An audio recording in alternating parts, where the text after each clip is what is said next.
bu keksa odamning yuziga chirik tuxum urdi. Biroz vaqt o'tib, aynan shu daqiqani afsus bilan eslab qolishini bilmagan holda, bu yosh jangchi raqibini xo'rlatish uchun keldi. O'z otasidan ham katta bo'lgan odamni. Bir kun oldin ham u veteranga hujum qilgan edi, lekin bu yetarli bo'lmadi. Jangdan oldin u yana bir qadam oldinga bordi. Chirik tuxumni to'g'ridan-to'g'ri keksa odamning yuziga ezdi. Hammaning ko'z o'ngida masxara qildi.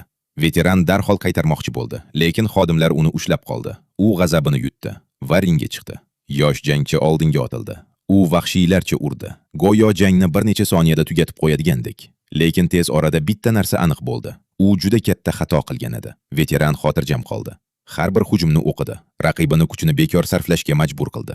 Jang davom etgan sari yosh jangchining ishonchi yo'qola boshladi. Avval oyoqlari titray boshladi, keyin nafasi qisdi. Oxiri oldinga borishdan qo'rqdi va aynan o'shanda veteran javob bera boshladi. Zarba ketidan zarba. U raqibining kibr-havosini vahimaga aylantirdi. U keksa odamni xo'rlatish uchun kelgan edi, lekin oxirida aynan o'sha keksa odam unga har bir xatosi uchun afsus chektirdi. Agar sport dunyosidan bunday qiziqarli hikoyalar yoqsa, obuna bo'ling. Men endigina boshladim.